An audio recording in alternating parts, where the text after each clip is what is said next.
یار اس طرح کون سمجھائے گا کسی کو؟ کیا درد اور سوز و گداز ہے ان جملوں میں، بار بار یہ بات ریپیٹ ہو رہی ہے، کاش وہ جانتے ہو۔ شروع اللہ کا نام لے کر جو بڑا مہربان نہایت رحم والا ہے۔ وَلَوْ أَنَّهُمْ آمَنُوا وَاتَّقَوْا لَمَثُوبَةٌ مِّنْ عِندِ اللَّهِ خَيْرٌ لَوْ كَانُوا يَعْلَمُونَ۔ اور اگر وہ ایمان لے آتے جیسا کہ ایمان لانے کا حق ہے اور تقوی کی روش اختیار کرتے تو اللہ کے حضور اپنا ثواب پکا کر لیتے۔ کاش وہ یہ جانتے ہوتے۔ یار اس طرح کون سمجھائے گا کسی کو؟ کیا درد اور سوز و گداز ہے ان جملوں میں، بار بار یہ بات ریپیٹ ہو رہی ہے، کاش وہ جانتے ہوتے۔ اب میرے بھائیو ایک خاص آیت آ رہی ہے جس کے اوپر میں کئی دفعہ مختلف لیکچرز کے اندر بول چکا ہوں۔ یہودیوں کی ایک خاص روش تھی کہ وہ الفاظ کو بگاڑا کرتے تھے، یہ ان کی مینٹیلٹی تھی۔ بنو اسرائیل کے پیغمبر جن کو وہ مانتے بھی تھے ان کے ساتھ بھی انہوں نے یہ کیا۔ حکم ہوا کہ جب تم نے یروشلم فتح ہوگا اور تم نے وہ اس شہر کے دروازے سے انٹر ہونا ہے، اریحا شہر جیریکو، تو حطۃ کہتے ہوئے داخل ہونا ہے تو اللہ تعالیٰ تمہاری غلطیوں کو معاف کر دے گا۔ انہوں نے حنطۃ کہنا شروع کر دیا کہ ہمیں گندم چاہیے۔ اب یہی یہودی تھے جو اس وقت وقتی طور پہ صحابہ کرام کے روب کی وجہ سے دب کے اسلام قبول کر لیا، اندر سے وہ کافر ہی تھے۔ نبی علیہ السلام کی مجالس میں بیٹھتے تھے اور پھپتیاں بھی کستے تھے اور آپ صلی اللہ علیہ وآلہ وسلم کی گفتگو کا مذاق بھی اڑاتے تھے، ٹولیوں کی شکل میں بیٹھ جاتے تھے نا، اب سینکڑوں بندے بیٹھے ہوئے ہیں اور اس میں چھوٹی چھوٹی ٹولیاں ہیں تو آپس میں وہ ساتھ جگتے بھی مارتے رہتے تھے۔ نبی علیہ السلام کی بات ہو رہی ہوتی تھی نا تو وہ جگت مارتے تھے، اور جب کوئی اہل ایمان میں سے سن لیتا تھا ایسی بات اور وہ کہتے تھے یہ کیا کر رہے ہو، تو وہ کہتے تھے اپنے کانوں کا علاج کرواؤ، ہم نے یہ تو نہیں، ہم نے تو یہ کہا ہے، اور زبانوں کو ایسے موڑتے تھے کہ واقعی وہ اس کو بینیفٹ آف ڈاؤٹ دیا جا سکتا تھا۔ اور یہ مطلب یہ ایٹیچیوڈ ابھی تک یعنی آپ دیکھیں گے جاری ہے۔ تو یہ ایٹیچیوڈ ہمیشہ انسانیت کے اندر رہا ہے کہ وہ اپنی سیلف ریسپیکٹ اور ایگو کی خاطر اپنی غلط باتوں کی تعویل بھی کر لیتا ہے۔ تو مسلمانوں کے بھی یہی حال ہے۔ اگر یہ یہودیوں کی آپ آیتیں پڑھ رہے ہیں تو یہ کام مسلمان بھی کر رہے ہیں۔ قرآن میں آیا کہو سمعنا و اطعنا، ہم نے سنا اور اطاعت اختیار کی۔ تو اب پا جو ہے وہ ذرا موٹی کر کے بولی جاتی ہے عربی میں، تو وہ پھر جگت مارتے تھے نا، جب آیت نازل ہوئی ہے تو کہتے تھے سمعنا و عصینا، ہم نے سنا اور نافرمانی کی۔ عصینا کہتے ہیں نافرمانی کو۔ اب کسی اور نے پاس سن لیا کہ کیا بکواس کر رہے ہو، کفر بول رہے ہو، تو کہا کہ نہیں ہم نے تو اطعنا کہا ہے، تمہیں سننے میں خرابی لگی ہے۔ اس وقت تو کوئی ریکارڈنگ نہیں کر سکتا تھا نا کہ ریکارڈنگ کر کے سنا لیتا، کوئی خفیہ کیمرہ نہیں تھا۔ یہاں پہ بھی وہ کیا کرتے تھے، سورہ البقرہ کی آیت نمبر 104 میں آ رہا ہے،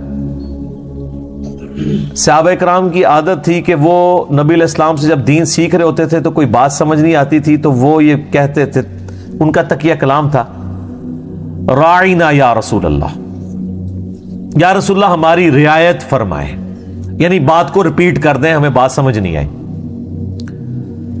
اب یہ بالکل معقول لفظ تھا، وہاں پہ ریناؤنڈ تھا۔ اب یہودیوں کو چونکہ وہ جگت باز تھے، وہ جگت تو فوراً پکڑتے تھے، جس طرح ہمارے فیصلہ بادی پکڑ لیتے ہیں، کیا کی بات کو کیا بنا دیتے ہیں۔ تو انہوں نے نا رائینا کہنا شروع کر دیا، یعنی صحابہ کہہ رہے ہیں رائینا یا رسول اللہ، تو وہ اپنی ٹولی میں بیٹھے ہوئے ہیں اب اسی جگہ ہی پہ، اور رائینا راعینا، اب راعینا کا مطلب بنتا ہے اے ہمارے چرواہے۔ ایک تھوڑا سا اس لفظ کو کھینچنے کی وجہ سے مطلب دوسری طرف چلا جاتا ہے۔ اب صحابہ کرام تو نعوذ باللہ نبی علیہ السلام کے لیے اپنی جانیں دینے کے لیے تیار تھے، وہ کب آپ علیہ السلام کے لیے اس طرح یہ لفظ استعمال کر سکتے تھے؟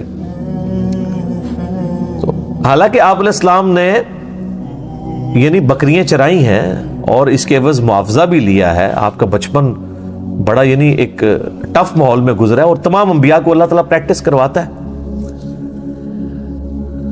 لیکن یہودی جو ہے وہ کسی اور سینس میں اس کو کہہ رہے ہوتے تھے، بدتمیزی کے لیے، آپ کو ڈس آنر دینے کے لیے، نعوذ باللہ۔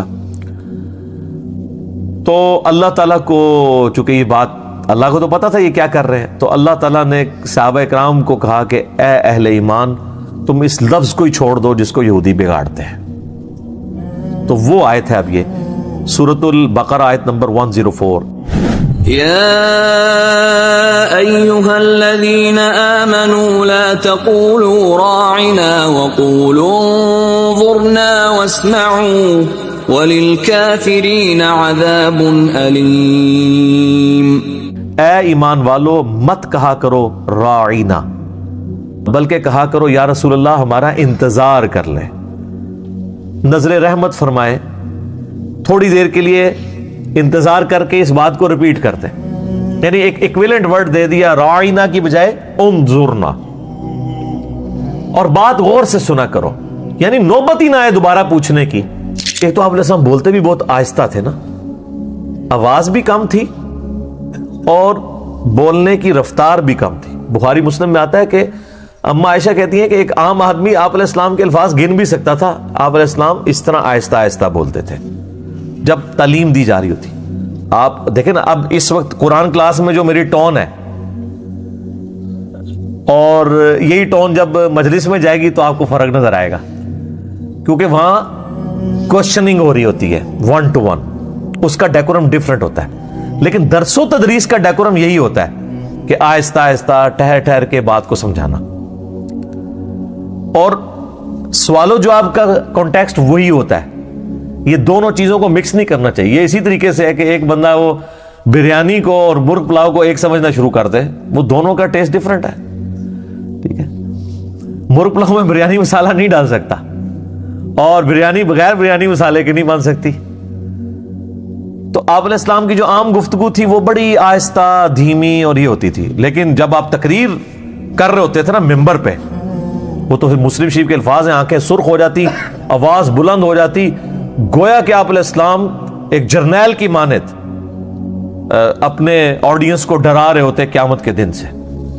صحیح مسلم 2005 نمبر حدیث ہے یہ، اور اس میں الفاظ ہیں غصے میں اضافہ ہو جاتا، یعنی جلال کے اندر. آپ علیہ السلام کا جو سٹائل تھا بولنے کا بڑا جلالی ہوتا تھا. یہ جو آج کے واعظین ہیں وہ کہتے ہیں میٹھا بولیں میٹھا بولیں، یہ میٹھا سٹائل نبی علیہ السلام کا نہیں تھا. وہ عام مجلس میں گفتگو میں ایسا ہوتا تھا، لیکن جب آپ تقریر کے لیے ڈیکورم سے ہوتے تھے پھر پگڑی بھی آپ باندھتے تھے.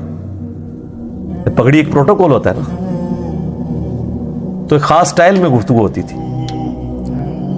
تو کہا گیا کہو انظرنا، یا رسول اللہ انتظار کریں، واسمعوا، پہلے ہی بات غور سے سن لیا کرو تاکہ دوبارہ نوبت ہی نہ آئے. یار کیا انداز محبت ہے اپنے محبوب کے ساتھ صلی اللہ علیہ وآلہ وسلم. صحابہ کرام کو الٹرنیٹو بھی دیا جا رہا ہے اور ساتھ ہلکی سی ڈانٹ بھی پلائی جا رہی ہے کہ پہلے کیوں نہیں کان کھول کے سن دو، ضرورت ہی نہ پوے بار بار.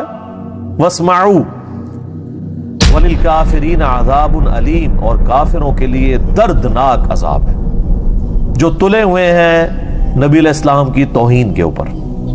اچھا اب یہاں کافر سے مراد وہ کافر ہیں جو قانوناً مسلمان تھے لیکن اندر سے منافق تھے. اور قرآن میں منافقین کو بھی یا ایھا الذین آمنوا کہہ کے کہا گیا کیونکہ قانوناً وہ مسلمان تھے. اور منافقین کا بھی جو بعد میں بھی پتہ چلا تو ایک عبداللہ ابن ابی ہے جس کا مین پتہ ہے، باقیوں کے تو نام حذیفہ ابن یمان کو نبی علیہ السلام نے بتائے ہیں، باقیوں کو تو پتہ بھی نہیں تھا. نمازیں بھی پڑھتے تھے، تکبیر اولیٰ سے پڑھتے تھے. مسلم شریف میں حدیث ہے عبداللہ ابن مسعود کہتے ہیں کہ نبی علیہ السلام کے زمانے میں اگر کوئی بیمار ہو کے اتنا لاغر ہو جاتا کہ وہ 2 بندوں کے سہارے مسجد میں آتا تو وہ 2 بندوں کے سہارے ہی آتا تھا کہ کہیں اسے منافق نہ سمجھ لیا جائے. یعنی منافق بھی اتنے پکے نمازی تھے کہ وہ بھی مسجد میں ہی نماز پڑھتے تھے. پاکستان میں مسلمان ہونے کے لیے نماز کوئی ضروری نہیں ہے، لیکن ریاست مدینہ جو اوریجنل تھی اس میں نماز اتنی ضروری تھی کہ اگر آپ نماز نہیں پڑھیں گے تو آپ مسلمان نہیں ہیں. یہ فرق میں آپ کو بتا رہا ہوں. تو نبی علیہ السلام کا احترام سکھایا گیا.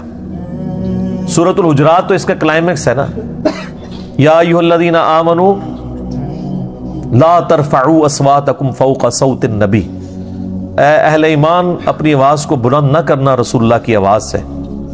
ورنہ تمہارے آما، اور آپس میں ان کے ساتھ ایسے گفتگو نہ کرنا جس طرح آپس میں ایک دوسرے کے ساتھ کرتے ہو، ورنہ تمہارے اعمال اکارت کر دیے جائیں گے اور تمہیں خبر بھی نہیں ہوگی. یعنی اتنا بڑا یہ جرم ہے کہ توبہ کی توفیق بھی نہیں ملے گی، پتہ ہی نہیں چلے گا. اب اعمال اکارت ہو جائے اور پتہ بھی نہ چلے کسی کو تو اس نے توبہ کہاں سے کرنی ہے. اور صحیح بخاری میں یہ آیت نازل ہوئی تھی حضرت ابو بکر و عمر کے بارے میں، عام بندوں کے بارے میں نہیں. ابن ابی ملیکہ تابعی کہتے ہیں قریب ہے کہ مخلوق کے دو بہترین لوگ ابو بکر اور عمر برباد ہو جاتے جب رسول اللہ کے حضور جھگڑا کرتے ہوئے آپس میں ان کی آوازیں بلند ہو گئیں اور اس پہ یہ آیات نازل ہوئی. اور اس کا کانٹیکسٹ پھر وہ عبداللہ ابن زبیر سے بیان کرتے ہیں صحیح بخاری کے اندر ہی کہ بنو تمیم کا وفد آیا تو جب وہ جانے لگے تو نبی علیہ السلام نے مشورہ کیا کہ آپ کی مبارک عادت تھی جب بھی کوئی قبیلہ اسلام قبول کرتا تھا تو ان میں سے کسی کو ان کا امیر مقرر کرتے تھے تاکہ بعد میں کمیونیکیشن کے لیے آسانی ہو. تو حضرت ابو بکر رضی اللہ تعالیٰ نے مشورہ دیا کہ فلاں شخص امارت کے لیے موزوں ہے. حضرت عمر نے کہا یہ نہیں، یہ بہتر ہے. تو حضرت ابو بکر کو غصہ آ گیا، انہوں نے کہا کہ عمر تم ہر معاملے میں مجھ سے اختلاف کرتے ہو.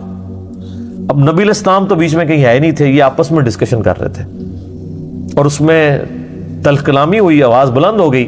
قرآن کی آیات نازل ہوئی کہ رسول اللہ کی موجودگی میں بھی جس نے آواز بلند کی، رسول اللہ سے تو بدتمیزی کا تو سوال ہی نہیں نہ پیدا ہوتا، ان کی موجودگی میں بھی آپس میں لڑے تو فارغ.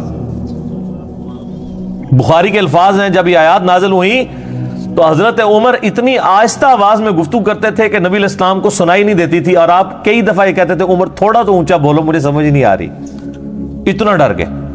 پھر اللہ تعالیٰ نے قرآن میں اگلی آیات نازل کی ان الذین یغضون اصواتهم عند رسول اللہ، بے شک جو لوگ رسول اللہ کے حضور اپنی آوازوں کو پست رکھتے ہیں اللہ نے ان کے دلوں کو تقوی کے لیے چن لیا ہے، ان کے لیے اجر عظیم ہے، مغفرت ہے.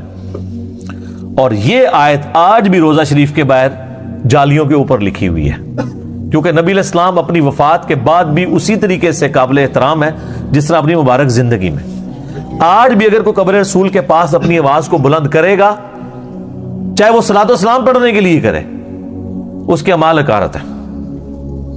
اس لیے آپ دیکھیں وہاں پہ انہوں نے شرطے کھڑے کیے ہوتے ہیں نا، ایک تو زیادہ وہ جھمگٹا نہیں لگانے دیتے کیونکہ ابو داؤد میں حدیث ہے میری قبر پہ میلہ نہ لگانا، تم دنیا کے کسی بھی حصے میں درود پڑھو گے مجھ تک پہنچ جائے گا، قبر رسول پہ حاضری دیں اور نکل جائیں.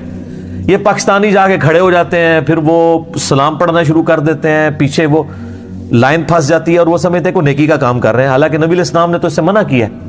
سلام عرض کریں السلام علیکہ یا رسول اللہ، صحابہ کرام سے ثابت ہے، الموطا امام مالک کے اندر، مصنف ابن ابی شیبہ میں، فضل الصلاۃ علی النبی کے اندر، کہ وہ قبر رسول پہ حاضر ہو کے سلام عرض کرتے تھے.